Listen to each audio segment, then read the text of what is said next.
My name is Antara Rath, and I am a fourth-year Chemie student graduating in autumn of 2021. This video is made through the Student Active Learning Initiative, sponsored by the William G. Lowry Department of Chemical and Biomolecular Engineering. In this video, I will be giving an introduction to energy balances. So looking at how this presentation will go, we will talk about the first law of thermodynamics, different types of systems, and their corresponding general energy balance equations, as well as the mechanical energy balance equation. And then we will talk about the usefulness of energy balances in CBE 2200 and in the CBE curriculum, as well as usefulness in your career and industry. So for the first law of thermodynamics, we know that the total energy of a system is conserved, and it is made up of three types of energy. Kinetic energy, which is energy due to motion, and that is given as 1/2 the mass times the velocity squared. And then the potential energy, which is due to the position of the system, which is given as the mass times the gravitational acceleration times the height. And then internal energy, which is given as the energy due to actual interactions, rotational, vibrational, or electromagnetic of molecules. And we know that energy is transferred between system and surroundings by two different ways, heat and work. Heat is due to the energy change or the energy transferred due to temperature differences, usually going from high to low temperatures, and work is due to some kind of energy transferred due to an applied force or change in voltage or something else. So there are different types of systems. If we look at the diagram below, we see that an isolated system has no exchange of energy or matter. A closed system has only exchange of energy. An open system has both an exchange of energy and matter. And there are also other specific systems, such as the adiabatic system, where it has no heat flow, isothermal system, where there is constant temperature, and isobaric system with constant pressure. So a closed system energy balance takes the internal change in internal energy, kinetic energy, and potential energy, and it equals it to the energy transferred due to heat and work.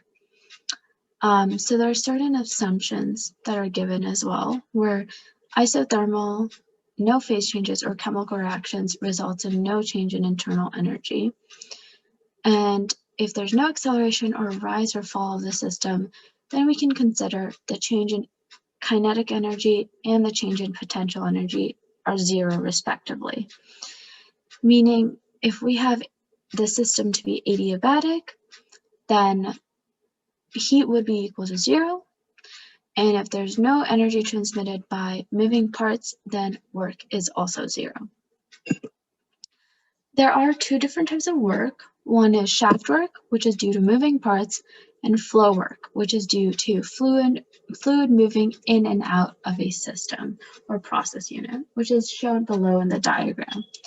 So flow work is given as the pressure times volumetric flow rate out minus the pressure times volumetric flow rate coming in of a process unit. There are certain properties, specific properties that we look at to actually make calculations with the energy balances. Specific properties are given as an amount of property per mass. And because it doesn't change with the amount of the substance, they are intensive properties. And we do this with specific volume, specific internal energy, and specific enthalpy. And we can find these values by using steam tables of saturated liquid water and saturated steam at different temperatures and pressures. And on the right side, we have a phase diagram where we can determine what phase and what steam tables we look at for a particular temperature and pressure. So the other type of system is a steady state open system energy balance. Steady state means that accumulation is zero, so in would equal out. And we know that the heat and work and energy that's going in will equal the energy that's coming out. And if we rearrange the equations, we can see that the change in energy is equal to the energy transferred by heat and work. And there's a dot at the top of all of these terms because we're looking at a rate, a flow rate, or a rate of energy. And so we know that the change in energy is given by the change in internal energy, change in kinetic energy, and change in potential energy. But we can use this relation of H hat equals U hat plus PV hat to rearrange that equation and get our final equation at the bottom. And each of the terms on the left side of the final equation are signified by the equations on the right, where it is basically taking the quantities of the output streams minus the quantities of the input streams for the enthalpy, kinetic energy, and potential energy. And some of the assumptions are pretty similar to the closed system energy balance. So if there's no temperature or phase changes or chemical reactions, delta H is zero. If there is usually kinetic energy and potential energy change can be neglected. If it's adiabatic, there's no heat flow and no energy transmitted by moving parts, then the shaft work will equal zero. So if we look at an example, here we have certain quantities for the input stream and certain quantities for the output stream, where it gives us the mass flow rate and the velocity. And we have a certain value for the Q dot and shaft work. And we also have a change in height. So when we look at this, we can see that we are going to convert the mass flow rate to kilograms per second, just for consistency. And because there is a change in velocity, there is a change in the kinetic energy. So we calculate that using our kinetic energy equation.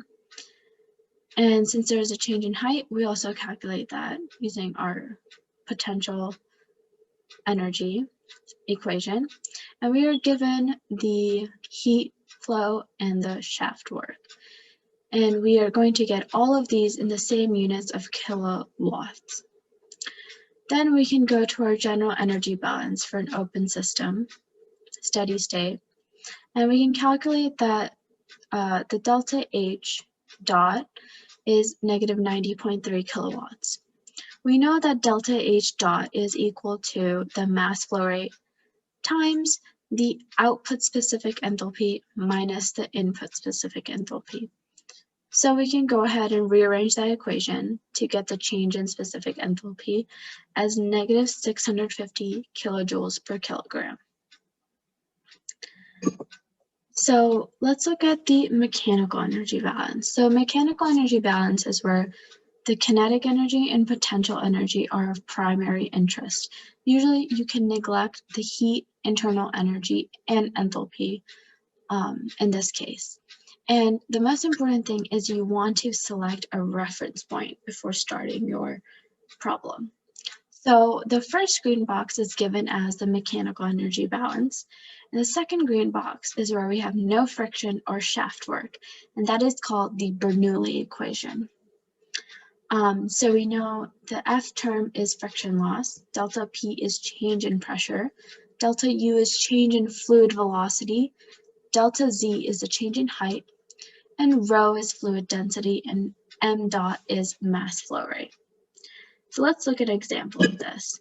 So here I have water being siphoned out of a tank, tank 1, into tank 2. And I'm going to choose, and I'm given different quantities for friction and change in height on the right side.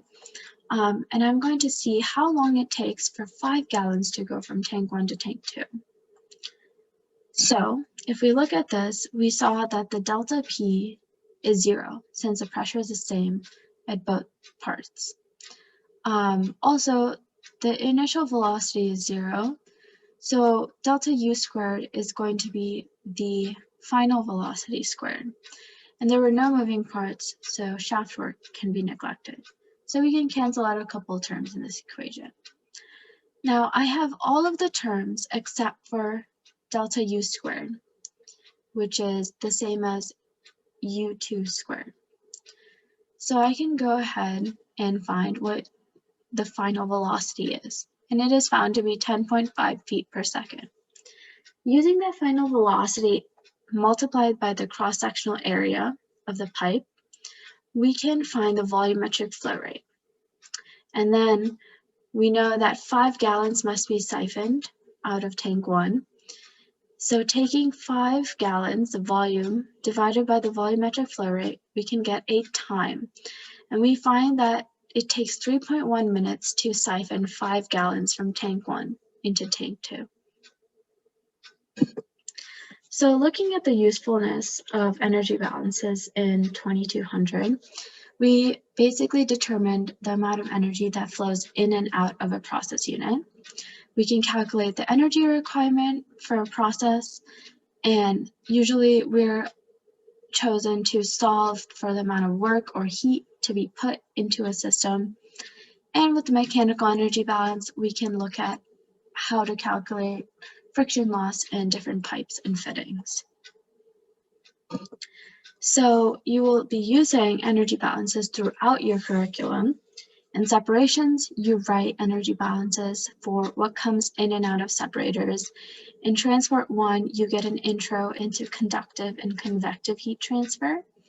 Transport 2, you actually write out these energy balances to determine the heat flow on a smaller scale. And in thermodynamics, it's all about energy balances, but you want to determine if a process is feasible using these energy balances. And in kinetics, you will use energy balances with chemical reactors and reactions.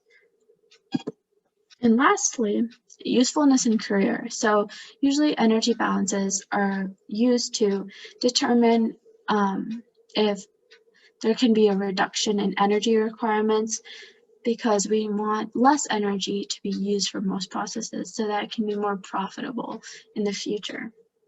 So usually you can look at the energy used by different types of process units, and you can exchange different process units for another. So I actually did a co-op at Bristol Myers Squibb, which is a biopharmaceutical company, and I actually compare the effectiveness of conductive and convective heat transfer on large-scale drug substances.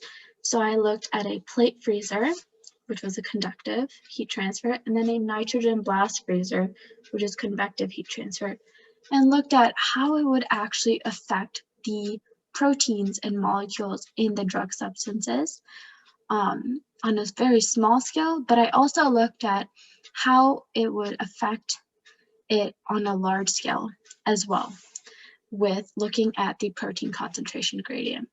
So that's one of the ways that energy balances can be used in industry. Thank you so much for listening to this presentation.